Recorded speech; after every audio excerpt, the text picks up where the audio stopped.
ദേശീയ തലത്തിലെ മെഡിക്കൽ പ്രവേശന പരീക്ഷയായ നീറ്റ് പൂർത്തിയായി. രാജ്യത്ത് 24 ലക്ഷത്തിലേറെ വിദ്യാർത്ഥികളാണ് രജിസ്റ്റർ ചെയ്തിരുന്നത്. സംസ്ഥാനത്ത് 1.44 ലക്ഷം പേർ പരീക്ഷ എഴുതി. എക്സാം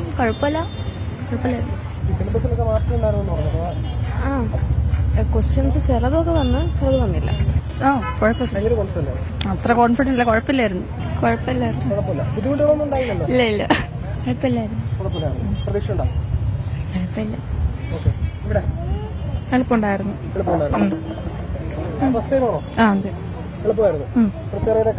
നന്നായിരുന്നു.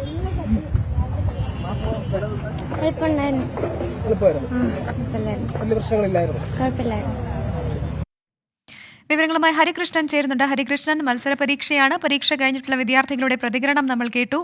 എന്താണ് പൊതുവിലെ സാഹചര്യം? വിവരങ്ങൾ.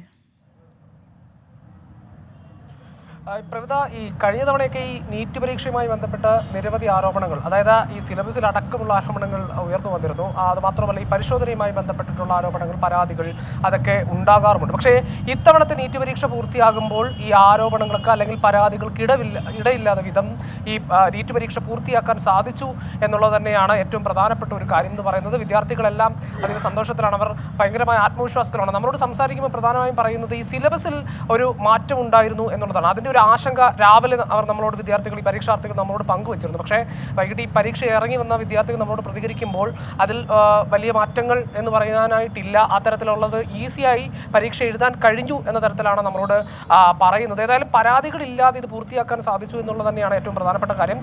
ഈ സംസ്ഥാനത്ത് മാത്രം ഏകദേശം 1.25 ലക്ഷം പരീക്ഷാർത്ഥികളാണ് ഈ പരീക്ഷ എഴുതിയത്. രാവിലെ 11 മണിയോടുകൂടി തന്നെ, അതായത് ഈ അഡ്മിറ്റ് കാർഡിൽ നൽകിയിരിക്കുന്ന സമയം തന്നെ എല്ലാവരും എത്തി, പരീക്ഷാ കേന്ദ്രത്തിലേക്ക് എത്തി പരീക്ഷ തുടങ്ങാൻ സാധിച്ചു എന്നുള്ളതാണ്. ഭൂരിഭാഗം കുട്ടികളും, അതായത് രജിസ്റ്റർ ചെയ്ത ഭൂരിഭാഗം കുട്ടികളും പരീക്ഷയ്ക്ക് എത്തി, പരീക്ഷ എഴുതി എന്നുള്ളതാണ് ഏറ്റവും പ്രധാനപ്പെട്ട കാര്യം. ഈ കടുത്ത വേനലിനും ഇതിനെ തൃണവൽക്കരിച്ചുകൊണ്ട് എത്താൻ സാധിച്ചു എന്നുള്ളതാണ്. ഈ വലിയ ക്രമക്കേടുകൾ മുന്നിൽ കണ്ടുകൊണ്ട് ഈ AI സാങ്കേതിക വിദ്യ അടക്കമുള്ള കാര്യങ്ങൾ ഉപയോഗിച്ചുകൊണ്ടാണ് ഇത്തരത്തിൽ പരിശോധന നടത്തിയതെന്നുള്ളതും ഒരു പ്രത്യേകതയാണ്. ഈ കടുത്ത വേനലിനെ അവഗണിച്ചുകൊണ്ടാണ് വിദ്യാർത്ഥികൾ പരീക്ഷാ കേന്ദ്രത്തിലെത്തിയത്. ഒപ്പം തന്നെ ശക്തമായ പരിശോധനയും ഉണ്ടായിരുന്നു. എന്തായാലും നീറ്റ് പ്രവേശന പരീക്ഷ പൂർത്തിയായിരിക്കുന്നു. വിവരങ്ങളാണ് ഹരികൃഷ്ണൻ നൽകിയത്.